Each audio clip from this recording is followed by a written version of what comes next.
Magandang umaga sa inyo, minamahal ko. Ito ang isusunod ko mahayag sa inyo tungkol sa ating Panginoon Jesucristo. Ipinahayag ko dito sa Bible ang bautismo. Ang bautismo ay nag-aalis ng kasalanan, naglilinis ng kasalanan, at nagliligtas sa atin. Ang Panginoon Jesucristo nagpabautismo. Nagkasala ba talaga siya? Bakit siya nagpabautismo? Biblia ang sasagot. Hindi ako ang sasagot nito, ang Biblia. Sa pamamagitan ng kaalaman ng Diyos. Itinuro ito sa mga apostol na mga ngaral noon. Kaya dito natin matutunghayan sa pamamagitan ng Biblia.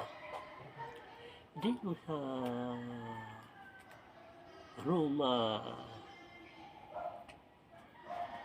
3, ang talata ay 9. Kapitulo 3, ang talata 9.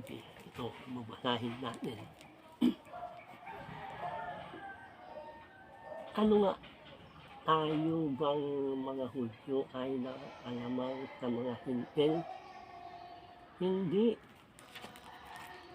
Sapagkat napatunayan namin na nasa ilalim ng kapangyarihan ng kasalanan ang lahat ng tao, maging Hudyo o Grego. Ang sabi dito sa Bible, ang lahat ng tao nasa ilalim ng kapangyarihan ng kasalanan, maging Grego man o Hudyo. Ang ating Panginoon, ano ba yan? Ang alam ko Hudyo, minamahal. Ang salita dito, maging Grego man at Hudyo, nasa ilalim ng kapangyarihan ng kasalanan. Ang ating Panginoon Jesucristo nung nandito sa lupa, ano ba siya? Diyos ba siya o tao? Dito sa Biblia natin matutunghayan. Ang ating Panginoon Jesucristo, may takdang panahon nung siya naging Diyos dito sa langit. Sapagkat nung pinababa siya dito sa lupa, binitiwan niya ang pagka-Diyos, iniwan. Mababasa yan. Kaya hindi ko dinadaya ang magpapahayag ko. Dito natin matutunghayan kung nung nandito siya sa lupa, Diyos ba siya o tao? Kaya ang lahat ng tao nasa ilalim ng kapangyarihan ng kasalanan. Dito sa Hebreo 2:14, may mababasa tayo dito. Hebreo 2:14.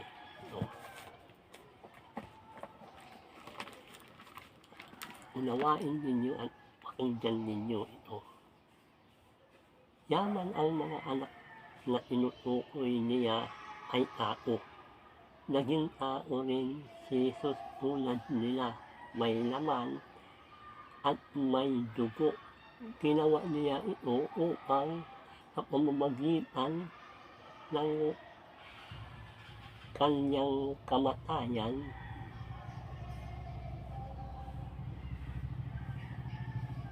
ay maidyapo niya ang dyablo na siyang may kapangyarihan ng kamatayan. Kaya mga minamahal ko, ayan, nakapaliwanag si Kristo naging tao dito sa lupa. May laman, may dugo. Kasi kung Diyos siya dito sa lupa nung bumaba siya, hindi natin malalapitan. Hindi natin makikita kasi ang Diyos ay hindi nakikita. Ang Diyos ay Espiritu. Kaya nung bumaba siya dito, tao, mga minamahal, marami dito katunayan na siya tao. Dito sa unang Timoteo 2:3-5.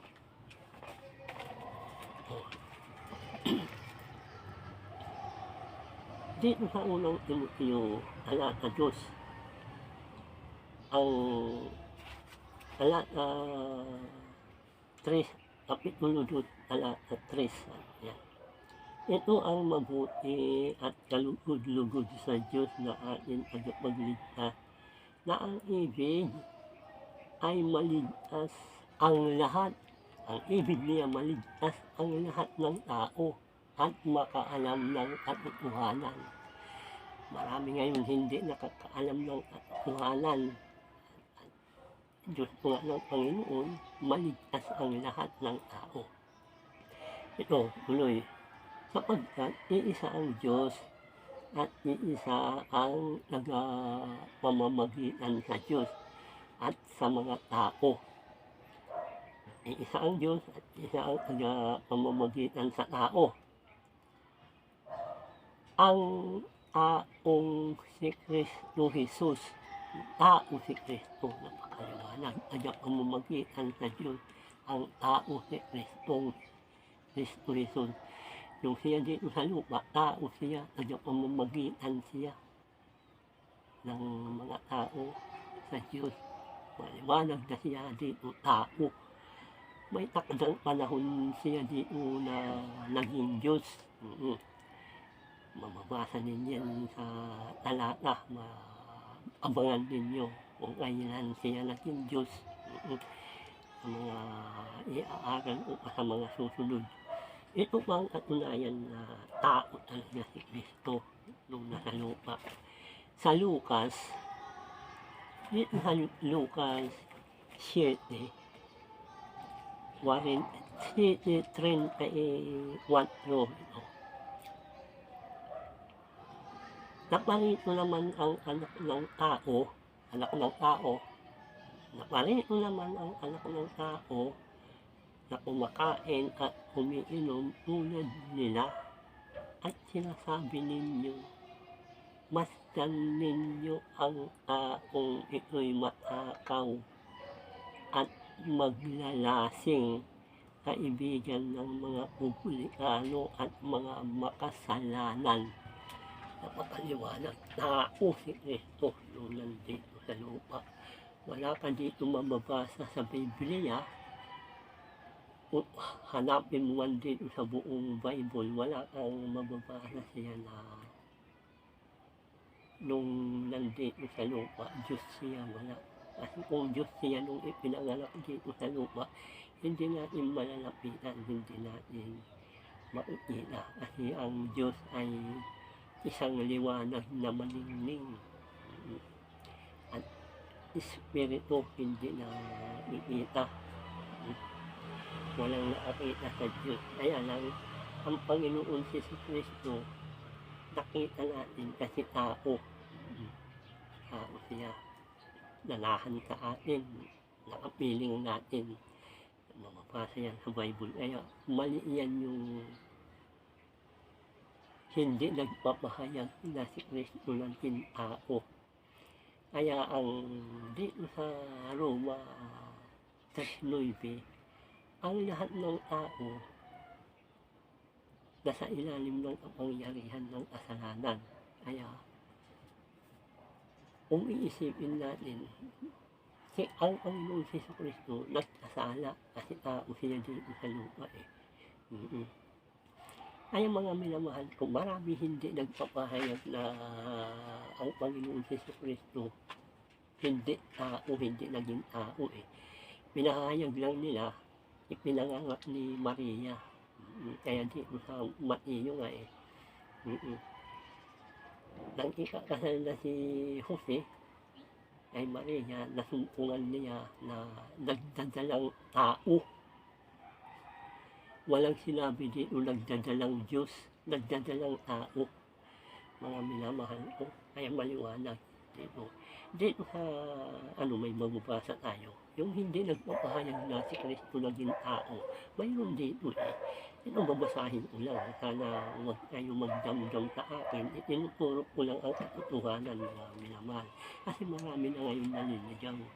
Dito sa Juan 4, may mababasa tayo dito. No. yung hindi nagpapahayag na si Kristo naging tao.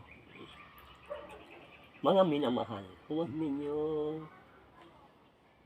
ninyo paniwalaan agad ang nagsasabi sumasa kanila ang Espiritu.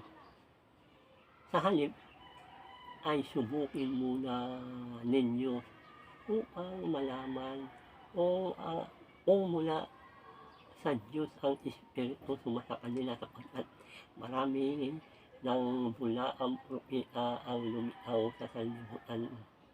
Ito ang pagkakilala kung sino ang kinaroroonan ng Espiritu ng Diyos. Ang nagpapahayag na si Jesucristo ay naging tao, ang siyang kinaroroonan ng Espiritu mula sa Diyos. Subalit, ang hindi nagpapahayag ng gayon tungkol kay Kristo ay hindi kinaroroonan ng Espiritu mula sa Diyos. Ang Espiritu ng Antikristo ang nasa kanya. Maliwanag, ang Antikristo, ang Espiritu ng Antikristo ang nasa kanya, yung hindi nagpapahayag na si Jesus naging tao. May katunayan pa ito, hindi lang isa.